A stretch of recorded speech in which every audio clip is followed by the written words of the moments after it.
On the show, in Wheelspin, we drive the new Nissan Sunny.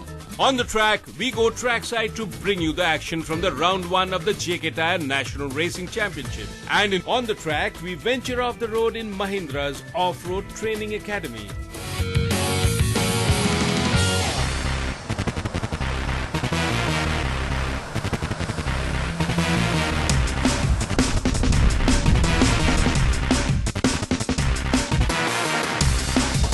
Welcome back to Season 2 of Top Speed, and we have lined up quite a few exciting stories for you. But we start the season with a car which has been around for quite a few years now, and its manufacturers in fact call it the car. Yes, the Nissan Sunny, and it's here with us today because it's got a full cosmetic upgrade.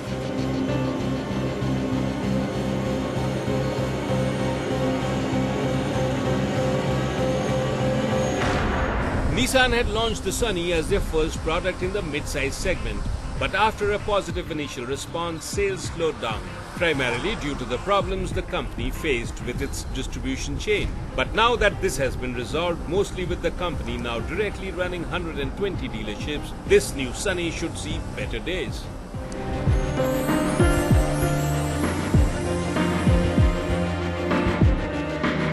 To begin with, the shell of the car remains the same, but what has really changed are the decorations. The front grille, the bumper, the headlamps, the fog lights, the air dam, everything is new. The entire front end is new, and what it has done to the car is to make it look a little more wholesome and of course a lot more stylish, especially with the chrome garnishing here. Since the body shell remains the same, so does the proportion. The length, breadth and the height of the car remains identical to the outgoing model. But like the front end, the rear too gets the treatment. The tail lights are new and so is the rear bumper.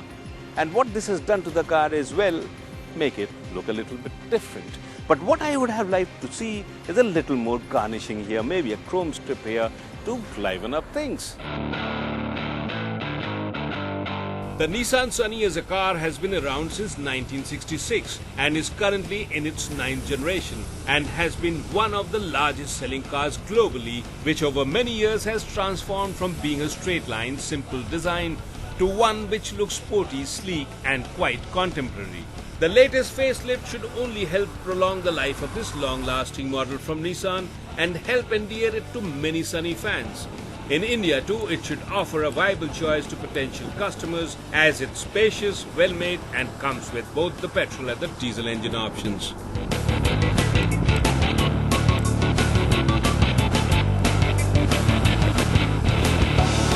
What I'm driving is the petrol engine. It's a 1.5 litre unit, produces about 97 brake horsepower, and more importantly, it's mated to a CVT automatic transmission.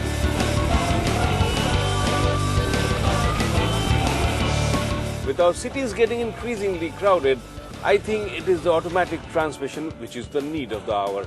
And believe it or not, it's the automatic transmission, the CVT here, which gives a better fuel efficiency than the manual one.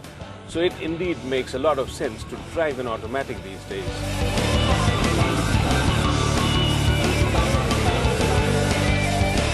This 1.5 litre unit is quite refined, the power delivery is linear, and if you find yourself on an open stretch of road, you can easily get into the cruising mode.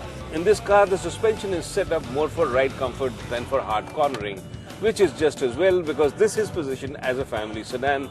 So ride comfort does matter, especially if you spend time on the rear seat. And in this case, the ride is really nice and pliant and it soaks up all the bumps of the roads very well. So if you spend time on the back seat, chances are you'll have quite a relaxed ride.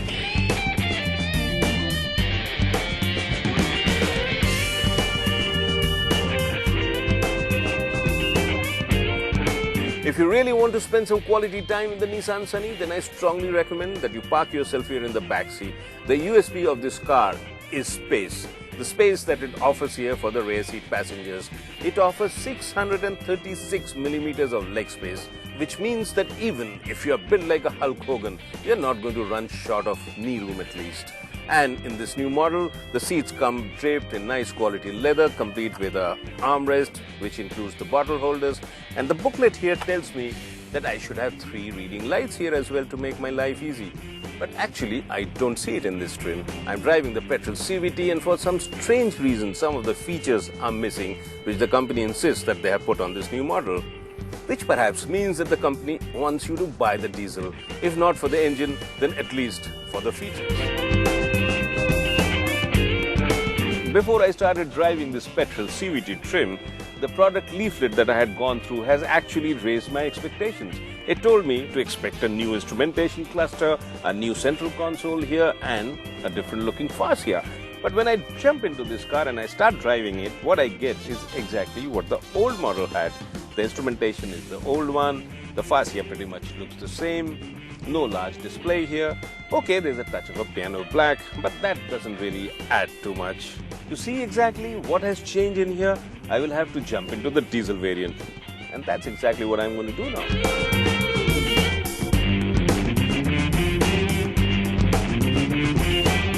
I had wished for a little bit of chrome garnishing to liven things up, and hey and presto, my wish is granted. It's not that the company has granted me this wish, but it just so happens that the diesel variants get so many features which the petrol CVT doesn't. It's not only this, but there are other features as well, so let's have a look.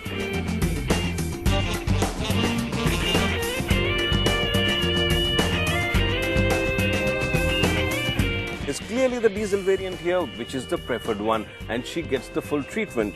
The instrumentation pinnacle is new and it looks quite nice and sporty. The central console now has a 5.1-inch LCD display, and it's also the piano black here, which looks quite nice. All in all, the interiors look quite new and refreshing.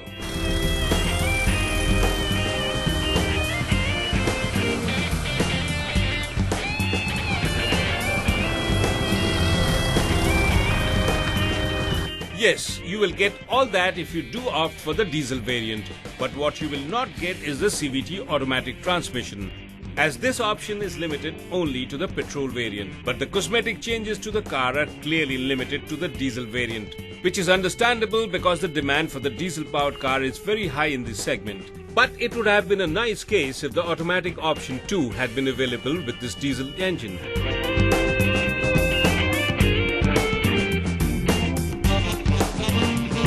The diesel variant is powered by a 1.5-litre unit which churns out 86 brake horsepower and a relatively much higher torque of 200 Newton meters as compared to the petrol engine. In terms of drivability, the diesel is economical and does manage to pump out enough power for both city and highway cruising. This is the same Renault K9K engine which does duty on many cars and is known for its refinement and fuel efficiency. Definitely one of the best diesel engines around.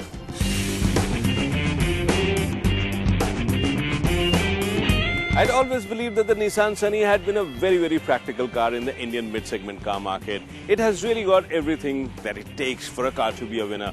In terms of ride comfort, it's just excellent. The ride is soft and nice, and it has plenty of space. In fact, if you spend time on the rear seat, it makes you feel that some of the Mumbai living rooms are really small. You can stretch and you can really relax in comfort. And it also comes with the option of both a diesel as well as a petrol engine. In fact, the petrol engine is mated to both a manual transmission as well as an automatic CVT transmission.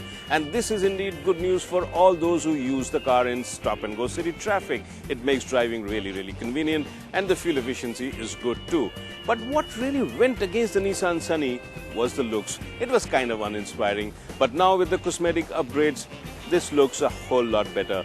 So the chances are the Sunny can be a winner, provided the company doesn't jack up the prices too much. This new Sunny in the petrol variant will be priced between Rs 6.99 lakhs and will go all the way up to 8.91 lakhs and will be available in 3 trims. While as for the diesel, the price starts at Rs 7.99 lakhs and goes all the way to Rs 9.8 lakhs with the full leather pack, and it will have 5 trims in the diesel engine variant.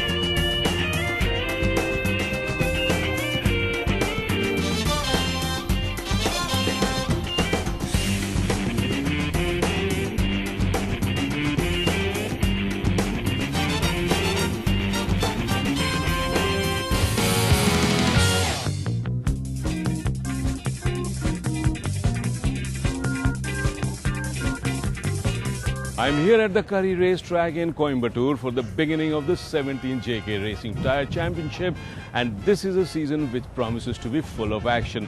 Today is the round 1, and behind me, as you see, the first race is about to start. This is the LGB Formula. There will be races in 4 categories: the LGB, the BMW Formula and the Polo R Cup, which is a big event, and obviously this year we have the Vento support raid as well. So this looks like an action-packed day ahead of us.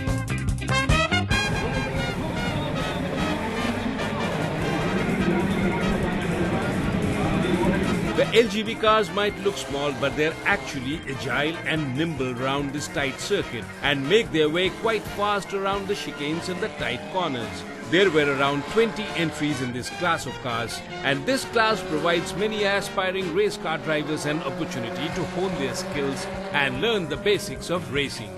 As the drivers weaved in and out of the corners, it was evident that this was not going to be an easy race. With similar cars, it was only their skills which mattered and separated the drivers. In the first race, it was a more experienced Diljit in car number 7 who led the race and eventually won it.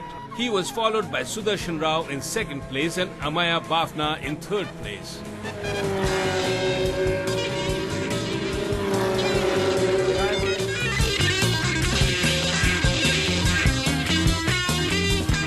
The VW brand clearly stands for innovation, high technology, performance, precision, quality of build, safety, and I think motorsport is the one medium through which we can showcase all these attributes in a car.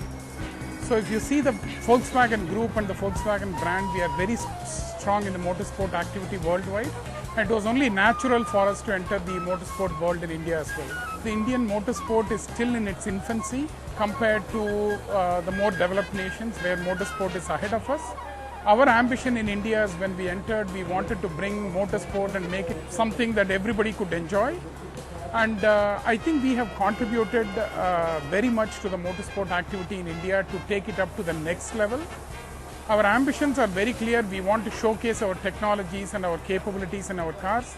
Like I said, motorsport is the perfect medium to bring out all these fabulous attributes that go into building a car. And we are very committed to motorsport in India, and we want to take it forward.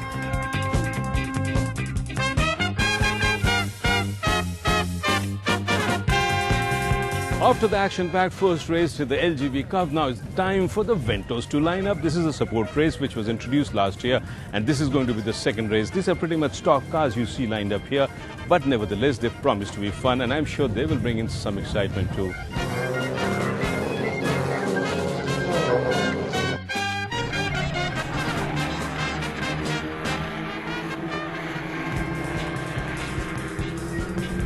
In between these races was the special support race for the Volkswagen Vento, in which the Volkswagen dealers participated. These drivers were more motorsports enthusiasts rather than experienced race car drivers, and they were happy to find themselves behind the wheels of a racing Vento.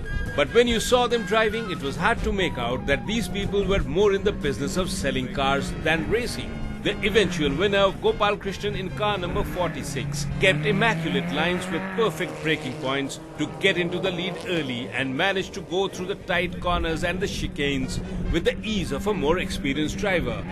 The Vento, with its taut handling and a powerful engine, of course, ensured that there was enough grip and power at their disposal. The 10-lap race ended with Gopal Krishnan taking the podium as a winner, followed by Abhishek Mohite in 2nd place and Sudarshan in 3rd place.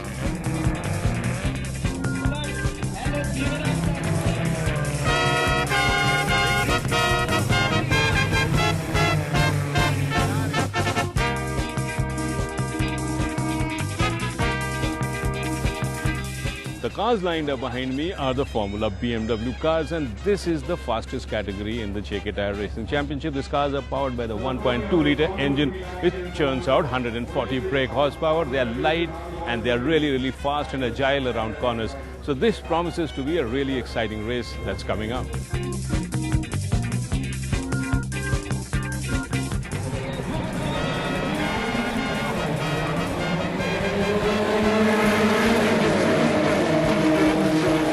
It was the more powerful BMW class which provided excitement and anticipation for the large number of spectators who turned up to watch the races. These cars are powered by a 1.2-litre BMW engine and are capable of speeds of over 200 kilometers on the straights. 12 cars lined up at the start of the race, and from the moment the lights went green, there was intense competition. Experienced driver Vishnu Prasad in car number 8 quickly went on to take the lead. But if you thought the competition was over, then you would be wrong. The battle continued as the race progressed.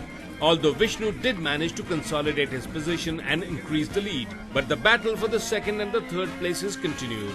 This 15-lap race continued to provide excitement and action as young drivers who had gained valuable experience racing in cars like the LGV Formula before making their way up to this class continued to fight for each position. Identical cars ensured no single driver had an advantage over the other, and it was their skill that separated them.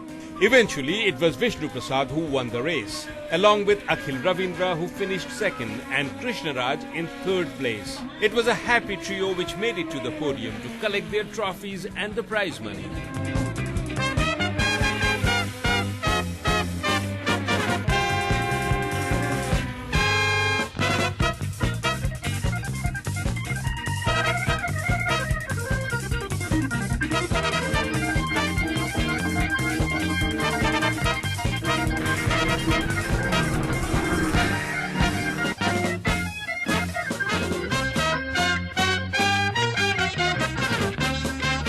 But the much-awaited action came in the form of the Volkswagen Polo R Cup. As the lights turned green, 22 Polos raced out of the starting grid.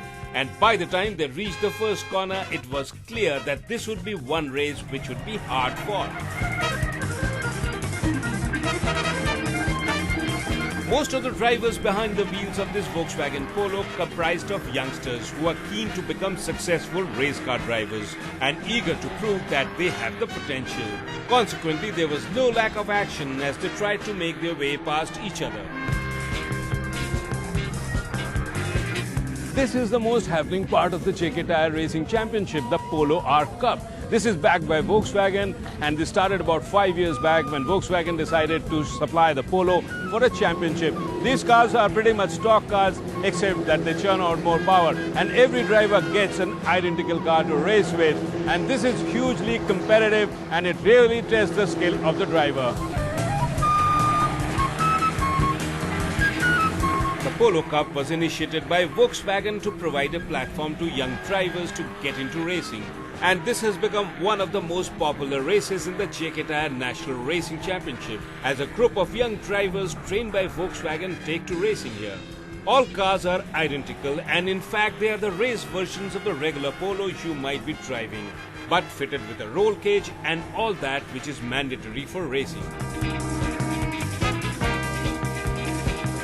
It was Angad Singh Matharu, the driver from Chandigarh, who went on to take the lead. And boy, was he challenged. The other eager drivers tried all the tricks of the trade to pass as the race progressed.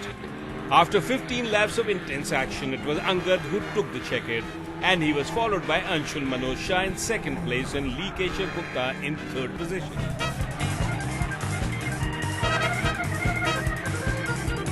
We will bring you more action from the JK Tyre National Racing Championship next week, so stay tuned.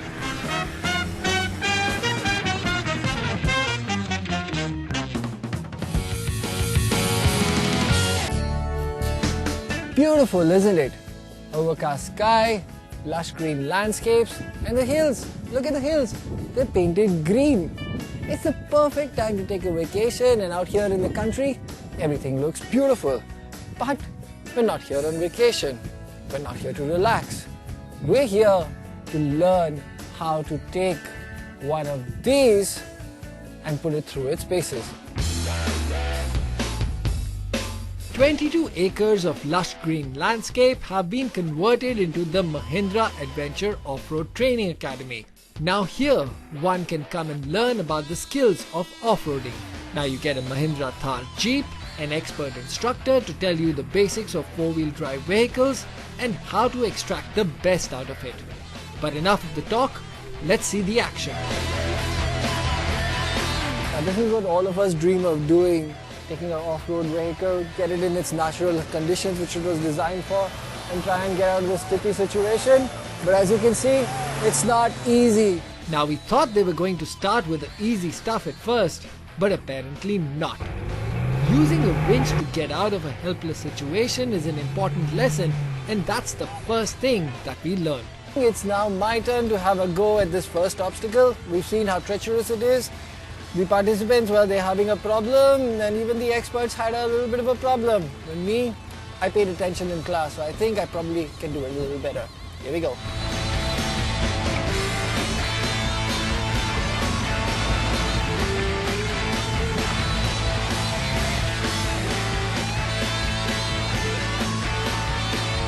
Now up ahead you can see there's a steep incline for this next obstacle.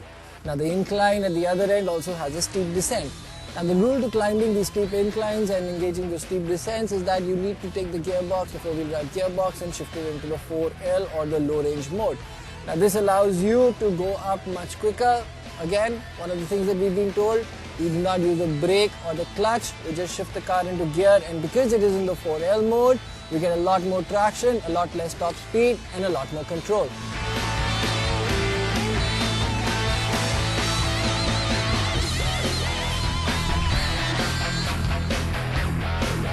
That wasn't difficult at all. Not too bad if I say so myself. Maybe I'm a good student, or maybe I've got a good teacher. But whatever, this Thar is pretty capable. Now up ahead, as you can see, we've got what looks like to be a water puddle. How deep it is, I don't know. Will we get stuck? Hopefully not. Should we go ahead? Let's give it a try. The thing is, the puddle was actually what they call a pond rush. Going in too slow got us stuck, but thanks to the expert instructions, I managed to wrangle free from the clutches of the deep slush.